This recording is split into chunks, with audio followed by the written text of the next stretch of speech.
पहलवानों ने डब्ल्यूएफआई के अध्यक्ष बृजभूषण शरण की गिरफ्तारी को लेकर अब सुप्रीम कोर्ट का दरवाजा खटखटाया है और उनकी मांगों को गंभीरता से लेने को कहा है। पहलवानों का कहना है कि उनकी आवाज को दबाया जा रहा है। देखिए रिपोर्ट।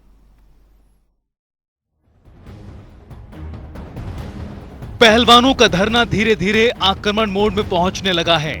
विनेश फोगाट समेत 8 पहलवान सुप्रीम कोर्ट का दरवाजा खटखटा चुके हैं और बृजभूषण के खिलाफ एफआईआर दर्ज करने की अपील की है। धरने में शामिल पहलवानों ने दूसरे दिन प्रेस कॉन्फ्रेंस कर डब्ल्यूएफआई के अध्यक्ष बृजभूषण शरण पर गंभीर आरोप लगाए हैं।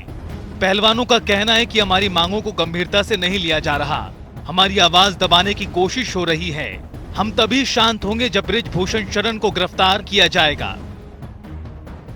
अभी हम इन झूठी बातों में आने वाले नहीं हैं। पहले हमने गलती कर दी, एक कमेटी बनाई थी, वो डे टू डे वर्किंग देखेगी, लेकिन बृजभूषण शरण सिंह तब भी वो उनको देख रहे थे, उन्हीं के लोग देख रहे थे। डब्ल्यूएफआई ऑफिस तब भी खुला रहता था, तो अभी इस झांसे में नहीं आएंगे। दूसरी बात, हमारा इलेक्शन पे कोई फोकस नहीं है।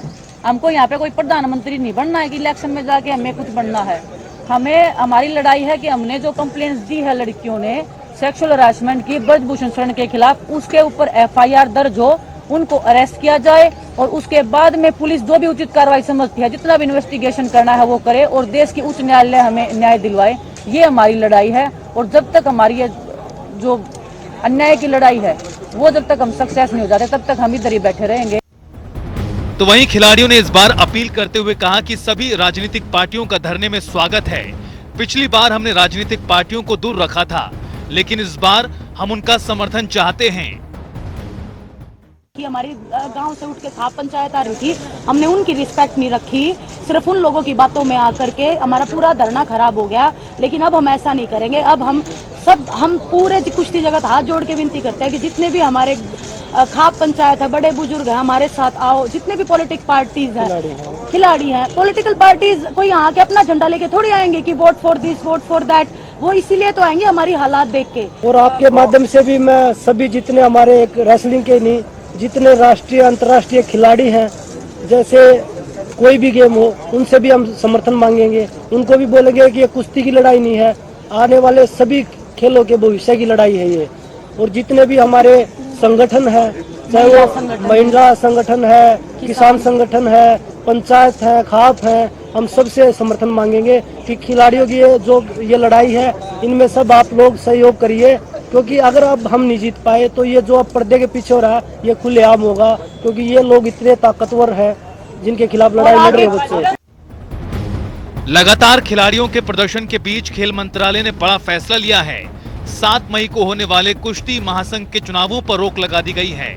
भारतीय ओलंपिक संघ जल्द ही समिति का गठन करेगा और 45 दिनों के अंदर जांच रिपोर्ट सौंपेगा। पहलवानों के धरने के बीच अब सियासत भी तेज है। नेताओं का भी खिलाड़ियों को समर्थन मिलने लगा है।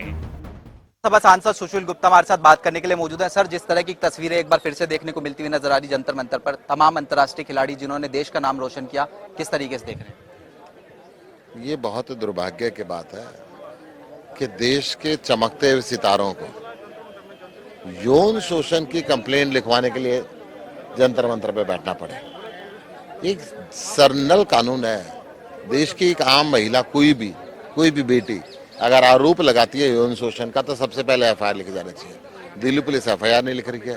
खेल मंत्री डब्ल्यूएफआई के अध्यक्ष के खिलाफ एक्शन लेने के बजाय अपने घर से कार्यालय को चला रहे हैं, घर से नेशनल करा रहे हैं। क्यों इतना पक्षपातपूर्ण रवैया है? 3 महीने पहले अनुराग ठाकुर जी ने खुद आके यहाँ पे आश्वासन दिया था कि हम इंसाफ करेंगे, हम न्याय करेंगे। 3 महीने के अंदर कुछ नहीं किया। तो ये इच्छा शक्ति सरकार की नहीं है, इस बात को दर्शाती है। आज पूरा देश खिलाड़ियों के साथ खड़ा है और इन खिलाड़ियों के समर्थन के अंदर हम सब कुछ करने के लिए तैयार हैं। खिलाड़ी आरोप लगा रहे हैं, शिकायत के बावजूद दिल्ली पुलिस जो है एफआईआर दर्ज नहीं कर रही है, क्या कहेंगे? बहुत शर्म की बात है। दिल्ली पुलिस क्या चाहती है? कानून को अपने हाथ में क्यों ले रही है? जब देश का कानून कहता है, सुप्रीम कोर्ट कहता है कि कोई भी महिला अगर यौन शोषित होती है तो सबसे पहले एफआईआर लिखी जानी चाहिए। क्यों वो एफआईआर नहीं लिख रही? ये बात का जवाब इनको देना पड़ेगा। सर, एक अंतिम प्रश्न, अब आप लोग यहाँ पर समर्थन करने के लिए आए हैं, राजनीति कहीं ना कहीं देखने को मिलती हुई नजर आएगी। बीजेपी सीधे तौर पर आरोप लगाएगी कि राजनीति इस प्रदर्शन के जरिए हो रही है, क्या कहेंगे? खिलाड़ियों ने तो राजनीतिकों को दूर रखा था। 3 महीने पहले भी मैं यहाँ पे आया था, मैं WFI का कोषाध्यक्ष रहा हूँ, उस नाते आया था, परंतु इन्होंने कहा था कि नहीं, हम चाहते हैं कि राजनीतिक पार्टियां दूर रहें। जब 3 महीने तक कुछ नहीं किया तो इन्होंने कहा है कि क्योंकि हम देश के लिए खेलते हैं तो सारे देश के लोगों का समर्थन हम चाहते हैं। तो यह सुशील गुप्ता थे हमारे साथ बात करने के लिए मौजूद। कब तक ये खिलाड़ियों का इस तरीके से धरना चलता हुआ नजर आएगा, ये महत्वपूर्ण रहेगा। कैमरामैन चंचल गुप्ता के साथ स्पर्श शर्मा, जनता टीवी, दिल्ली।